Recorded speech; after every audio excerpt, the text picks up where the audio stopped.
Hello, everybody. Welcome to the show with no name on a different day of the week because we can. Because we can, and we're actually late for this show, but early for the show that we normally have. It's great to be here on this Monday, Tuesday. What night is it tonight? Tuesday night. I'm like, I was at work at the part-time job today, so it's Monday, Tuesday, or Wednesday. I can tell you that much. So we do usually come to you at 9:30 a.m. Australian Central Daylight Savings Time we're in now on a Thursday morning. Adair and I will be at a 2-day conference Thursday, Friday, so we thought we'll bring the show to you earlier, and our guest was luckily available tonight, which turns out perfect. Everything turns out the way it's supposed to. And the really cool thing is that today, for those of you who watch us regularly, tonight, because Adair had technical issues and we're now later than what it was going to be scheduled, but sooner than what it should have been scheduled, I have the ability to mute her. So it works out the way it's supposed to.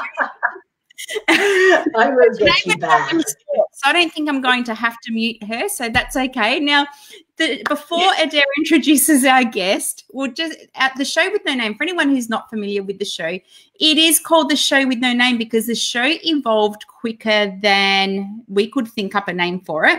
We started calling it the show with no name yet, and the name kind of stuck, and we actually can't change it now.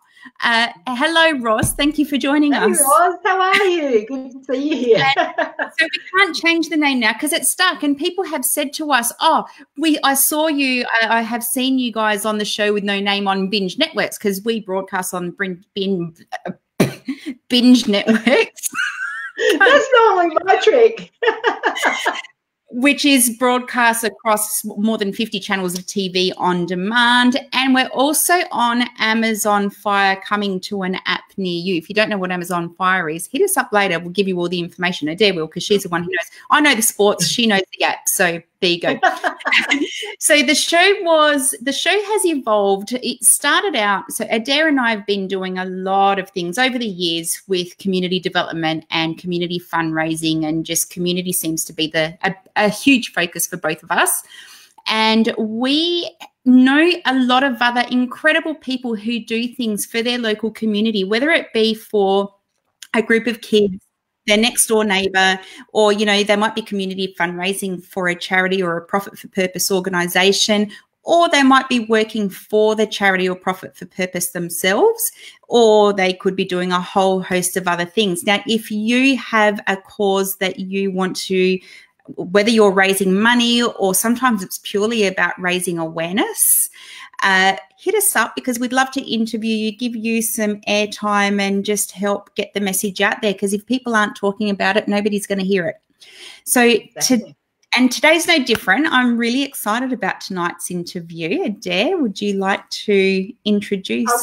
I would love to. I'm absolutely delighted to introduce our special guest for tonight. Before I do that, though, I would love to see you all, people here, if you're here for the replay or if you are here live, just shout out, let us know who you are and where you're tuning in from. And also, because we do love to hashtag brand champion other people and organisations, we would love for you to help us do that as well. So it's all about us getting together and collaborating to make sure that as many people as possible see this the amazing work that people are doing in the community. So hey, Nige is here as well. So we've got Roz and Nige, and let me, without further ado, introduce our special guest tonight, Steve Warwick. Now, Steve is the Africa United Rugby League head coach, and he's dedicated most of his life to proving that Africans can and should play rugby league. In his involvement with the Blacktown Police Citizens Youth Club in Sydney, he saw a need to give these African kids a platform to work from in their new country, and rugby league was it. Now, Steve's belief in athletes from disadvantaged backgrounds and marginalised communities saw him establish the Africa United Rugby League in Sydney in 2012. Steve doesn't only coach Africa United, but drives players to and from training matches, ploughs through footy fields worth of paperwork, and endures chronic pain to ensure his players thrive. Steve says that Africa United Rugby League concept is a great way to give these kids purpose and keep them off the streets. The former truck driver was forced to retire nearly 10 years ago when he developed osteoarthritis in his spine. He's been instrumental in introducing the sport to the African community. So when he first started, he wondered where he was going to get the kids from to field teams. He focused on African kids, and by the time they told their extended family, he had bus loads. He mentioned that the kids are very talented and they only have to be shown things once, and their willingness to learn is incredible.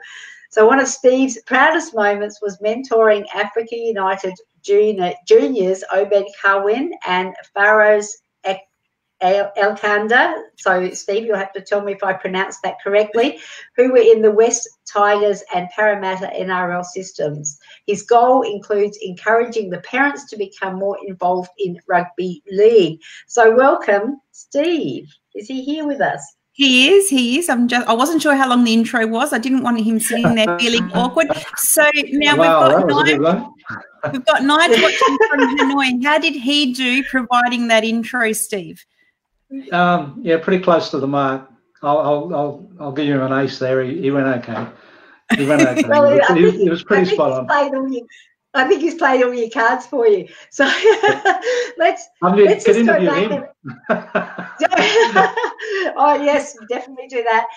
Well, just want to go back a step further and say, well, what was it that actually got you interested through the Blacktown Police? Now, what's it called? The Blacktown. Got it here somewhere. Is the best Police Citizens Youth. Yeah, PCYC. So how did you get involved in that? So we just go back to there to start with. Well, we have to go back to about 2003. I was a member of the PCYC when I was a little kid. My dad put me in it, and I went off on a bus down to PCYC at Parramatta, and they threw me in a box and ring, and I hated my dad every day after that because I didn't really appreciate getting belted around. So, but now later on in life, I grew up in one of the rougher suburbs of Western Sydney here in Mount Druitt. I grew up there as a kid, and I moved later on over here to Blacktown, and I'd say by the time I was 30, I was over here in Blacktown, and I've been here ever since. I got involved in the rugby league over here because I was in rugby league in the Penrith area, and I thought I'd jump on board over here, and got my stepson involved in footy here. From there, I got involved in the club coaching, and then I got involved in administration. And then around 2003, 2004, a friend of mine contacted me and said, Chris Gardner, the head of the PCY, said, I'd like to have a talk to you about getting a merger going with the club to come in with PCYC because they wanted to get involved in rugby league again. It didn't work out with the local club here, so I went and started one for them. And in doing that, we had a ban put on us that we weren't allowed to register any players from the current competition that we were in. We had to go and find all new players that have never played rugby league before, or they had to come from a different district. So off I went. I was introduced to this one young African boy. His name was Obed Cowan, and he had a little brother Samuel. So that was okay. I got two, and we already had a few kids that had signed up to play, but they were our normal local kids. He took me down to an apartment block in Blacktown where the Multicultural Services or the Immigration Department were housing all the new immigrants that were coming into the country. He had a cousin living there, so we went to pick up his cousin, and I went in a little PCYC bus, and we went to pick up this one boy, and I drove out with 8 on the first night. That was just the first night. And it just progressed over the years that all of a sudden I become attached to these kids and saw the need for them to integrate with our community instead of being pushed down in a segregated area and just left there on their own to their own devices.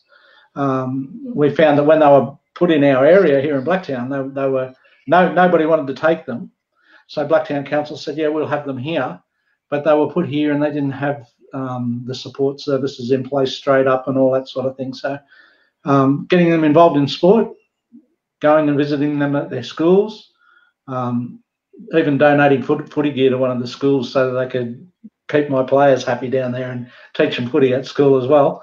But yeah, so now, then sorry to cut you off, Steve. We've got a comment here from Roz, and I do want to raise this. So rugby is something that she has no understanding of regarding the game and how it's played, but she does understand sports being a very important activity.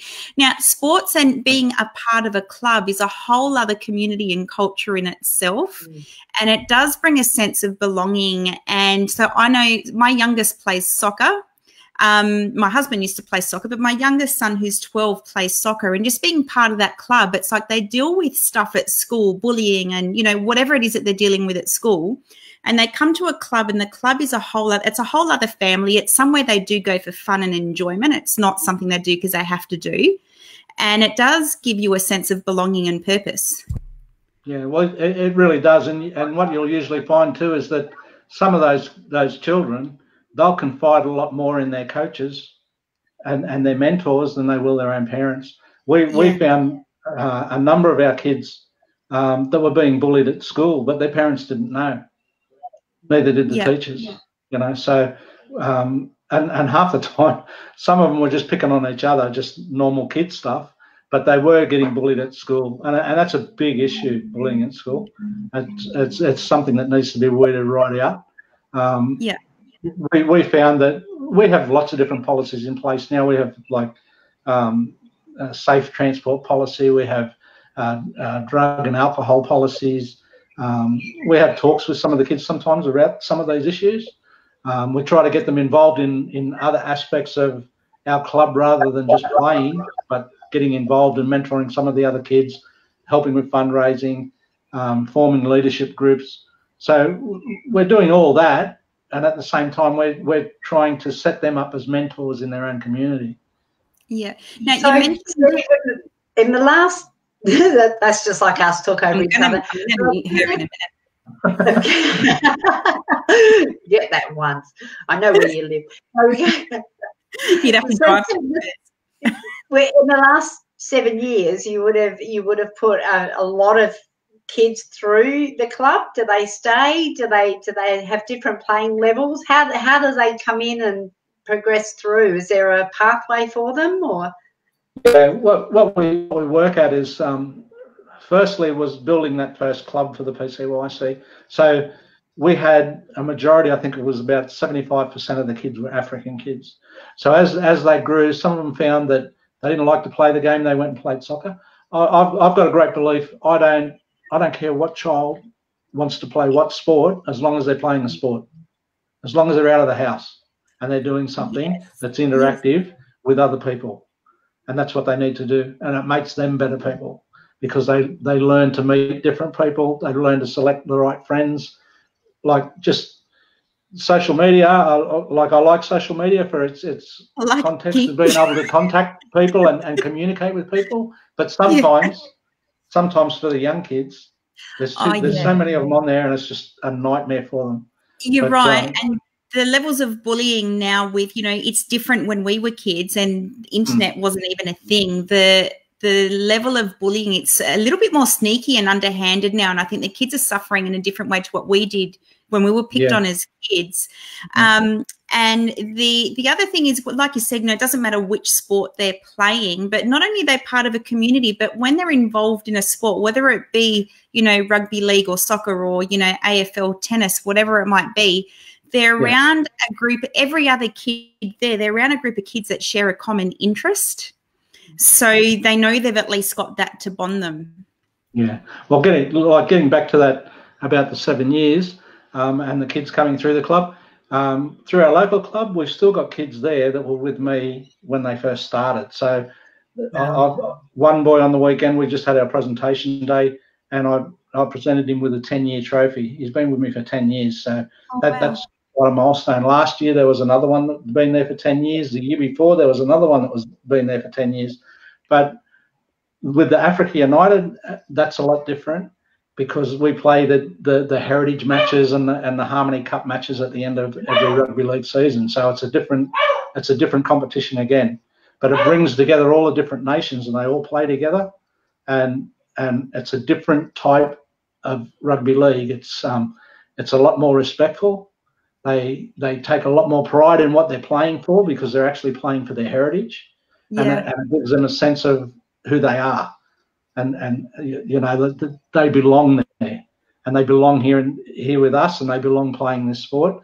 To the point now where I've got guys that are playing seniors that are like 26 years of age, and 25, 23, 24. They've been with me since they were, you know, young fellas, since they were 12, 14 years of age.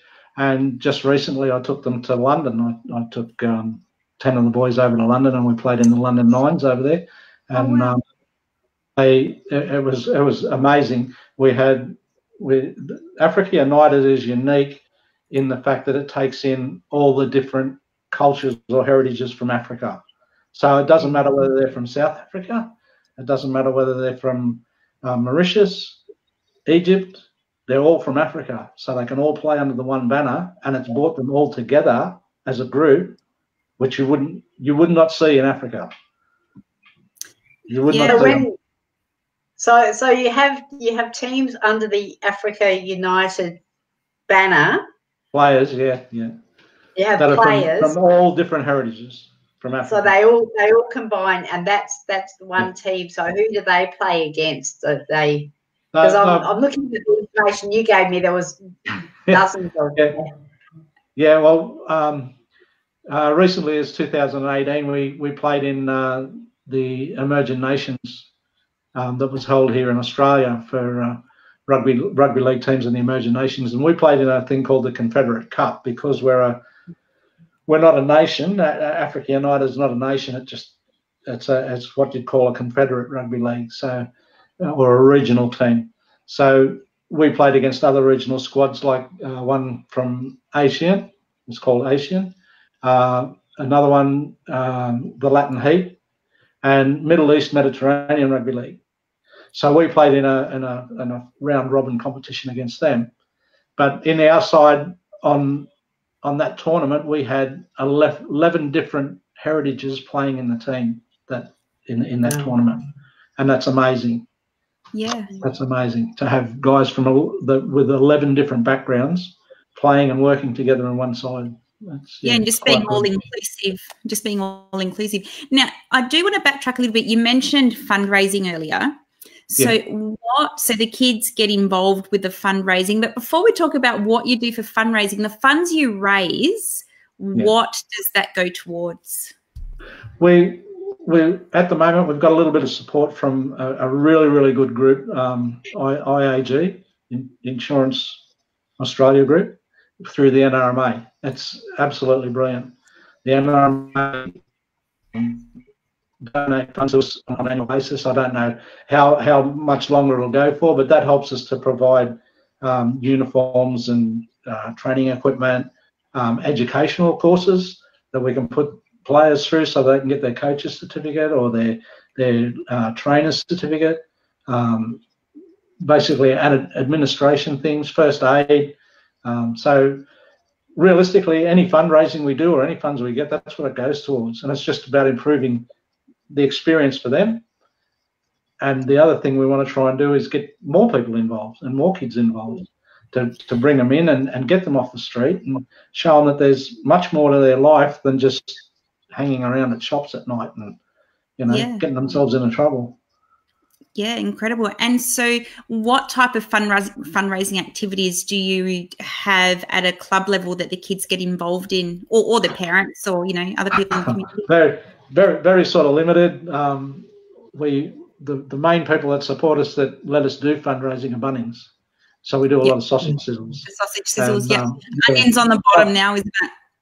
Yeah, onions on the bottom. But if you turn it upside down, it's pretty much the same anyway.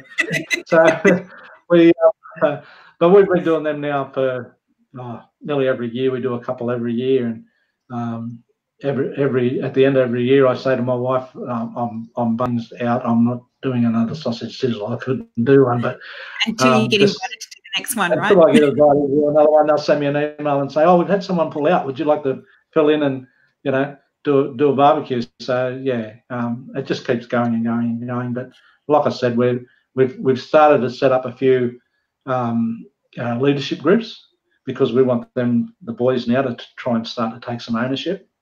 I mean, it's even going to meetings as well. I'll go to meetings with New South Wales Rugby League, and we'll sit down and it'll go around the table, like, where are you from? And you'll get a guy say he's from New Zealand, another one from Tonga, another one from Samoa, and it gets to me and I say, Africa. And you should see the look I get. It's like, oh, really? So I've now got a good offside of the club captain, and he's also helping with development, and his name's Simon Moe. And he's absolutely brilliant, and he's really stepped up, and he's going forward. I think he's going to be the next head of the club. I'll still be there. I'm not ready to go yet, but I'll still be there when he does take over, and I'll be there just for his guidance when he needs it. And so Nige says Steve always helps us out, and he's supplying players to the South African Rhinos Rugby League. And I do want to say, just while I have interrupted, I just want to say hello to Sebastian, who's watching from all the way over in Melbourne, not too far away from you. And we've got Roz from Adelaide here as well. And yes, it does give them an identity, yeah. And Missy Worrell, who's watching all the way over from the USA. So thanks for joining us. I see that there. Awesome. That's great. Excellent. Actually, and please remember, I just want to remind people that if we each let 5 people know that Steve's sharing some amazing things with us, and they let 5 people know, that's one way that we can use the power of social media for good and not evil. Exactly. You might know somebody who can either support the club, you might have ideas that the kids can get involved with, or you might inspire someone. So even if you're over in the USA and you think, I'm nowhere near Sydney, nowhere near New South Wales, Steve's story might inspire someone to do something similar in your own community and get some kids out of trouble. Well, actually, there is in the USA. There's a group over there called the Roots Rugby Family, and it's all African American players, and they are actually who we beat in the London Nines in August. So we played them in the final, and we beat them. And but same thing. The boys, the connection between our players and theirs at that event was absolutely amazing. It was like just one big family. That they'd all just come together, and they had so many different stories to share about their lives, and their journeys, and that's one of the things that really gets me with these guys. They've all got a different story to tell, even though they've been through probably the same hardships. Their story's different, and it's what's just it like for these kids? The game finishes, win, lose or draw. Yeah. What's it like for these kids coming off the field? 2 weeks ago, we had our under-16s play against Malta, and they hadn't trained and they hadn't played a game together before. So when they met on Saturday morning, that was it. We just gave them jerseys and said we had a couple there that could play footy, but we had some that didn't. They went out. They got beaten really, really badly, but mainly in the second half of the game. But they came off, and they weren't disheartened. One of them had never played rugby league before. He said, "This is fun. I'm coming to training next week." And that's what we want. We want to get them to enjoy it and come back and keep trying and develop themselves and make themselves a better person and a better player. And that's what it's all about. That's awesome. I love it. It is. It is. Now, Adair, have you learned anything about sports today that you didn't already know? Everything, because you know nothing about sports. I knew less than nothing, but I'm being educated. I'm just curious about supplying players to the South African Rhinos Rugby League. So you guys doing trade deals with players? You spoke about pathways. That's one of them. That's one thing we can offer to the kids. At the moment, we've helped South Africa out. We supplied them with 4 very, very good players, talented players for their side. At the moment, we've got 8 players within the club that are eligible to play for Nigeria in Africa. We've got a partnership with Nigeria. It doesn't involve any finances or anything. It's just an exchange of information and being able to supply players to them if they need them. So Cameroon, the same. We've had talks with them, and that's the opportunity that we want to give these kids. As Africa develops as a rugby league nation, more and more of the countries over there are starting to build their own national teams. So they'll come here to Australia to find guys that can play to bolster their sides and give their guys a little bit more experience. So therefore, we're the pathway for all the players here to get to their nations back home. That's our aim. That's our goal. That's what we want to do. And if we can get that to all the young kids, imagine what it could do for them. Just with the experience to be able to go back home and play a game of footy in the country that they came from. Yeah. Work towards. So now, Steve, you did say that you were hoping that you could get more community involvement. So there's fundraising at Bunnings, which is one thing. Yeah. Community involvement is that's a whole different level. So just share a little bit about what your hopes are with that. How do you do that? Just trying to get more people to come and see us, see what we're about, come and talk to us, especially around here in Sydney in the Blacktown area, or even via email, or contact us on Facebook, have a chat with us. If there's anything they think they can do, if they want to sponsor one of the teams, like we've got under 16 boys and girls, under 18 boys and girls, and then we've got a South Sudan Rugby League team, which is under the Africa United banner.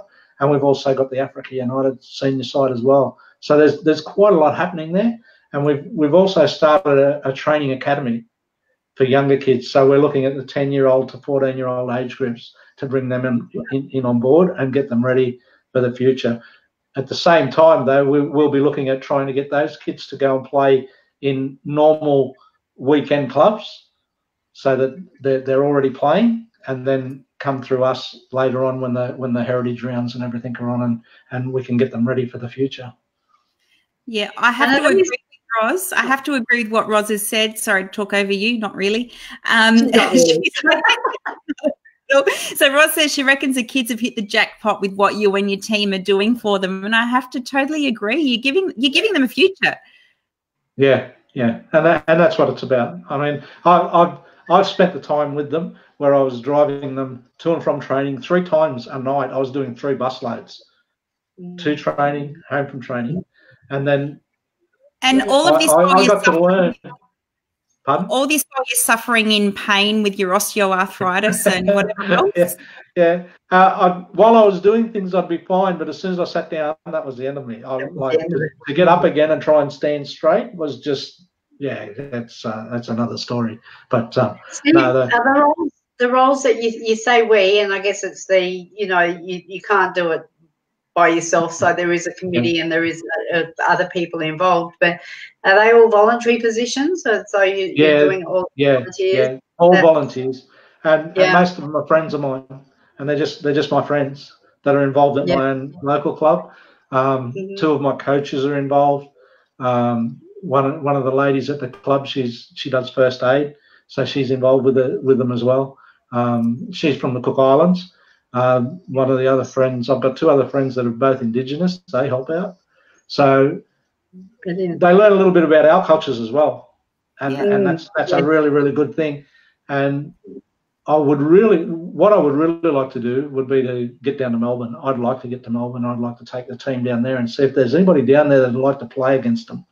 Because I would really, really like to put them on display there, so the African people down there can actually see them and realise that there's more that they can do in sport than what's happening down there at the moment. Yeah.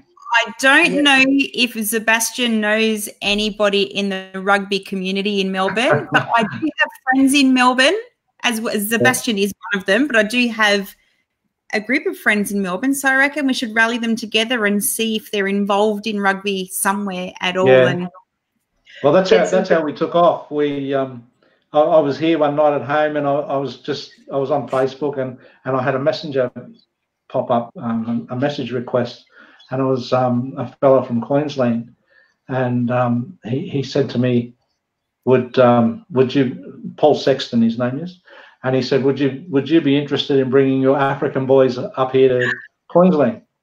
He said, because I've got a group of politicians up here that laugh and don't believe that Africans play rugby league. So I got together a few of the 17 and 18-year-old boys, and we hired a bus. We got a little bit of sponsorship from a fella in Springbok Foods up in Queensland. He sent us down some money for some fuel, and off we went. A lovely lady up there called Sharon Arepelang. If anybody ever gets to talk to that lady, she's absolutely beautiful, beautiful person. She set us up with accommodation, and off we went. We didn't win anything. We got beaten in every game we played, but we showed everybody that they could compete. Yeah, and they had a lot of respect from that at the end of the day. Yeah, that respect. Yeah, and then we piled back on the bus, and we're driving back to Sydney, the long haul, and on the way back, I'm thinking, oh, these guys get to play in the under-18s Harmony Nines next year, and then after that, there's nothing for them. There's no senior football. So then a friend of mine, Robert Bergen, contacted me, and he said, Steve, this is how you set it up. So that's what I did. I took his advice. I set them up as a club, and we played them as our first ever game as a senior club. And now we've got both. We've got seniors, juniors, and it's just growing. And we wanted to grow more. It was something that I envisioned would probably happen about 10 years down the track, but it did. It took off straight away, and wow. It was bang, and it just blew my mind at how much people wanted to get involved, especially the African kids. Once they know one kid's playing, his friend wants to play, and then his friend wants to play. And that's what we want to try and do. So, Steve, I just wanted to ask you about the women's involvement, or the girls' involvement too. Is there? They're funny. They're hilarious. They're funny. Yeah, they're absolutely hilarious. Yeah, they don't know how to play the game. We try to teach them. And they're very keen to learn how to play. But they're at a point where they're at school, and of course their interest is in boys and all that sort of thing. And they come down to training, and the boys would be training on the same night, and you couldn't keep them apart. And we couldn't train them on the off night because they wouldn't come and train unless they could come and train when the boys were training. So, like at the end of the day, but we got together, and there's some really good photos up on our Facebook page of some of the girls actually playing. We've got one girl, she's playing for Penrith next year in the Tasha Gale squad, so she's playing representative football. We've got another two girls. Chelsea Coombson, her name is. She's playing at Parramatta. So there's some talented girls out there too, but again, it's only new for them. So it's about education, teaching them how to play, all the right techniques, all that sort of stuff. But once they get it, I think they'll be quite a force. It's a commitment to giving it a go and just putting those blinkers on for the boys, yeah. Yeah. Yeah, they're funny fellas as well. I've never. They're so loud, and when they're loud, people don't understand them. And they think that they're being smart, or they're doing something wrong, but they're not. That's just them. They're just loud, and they're funny. They are so funny.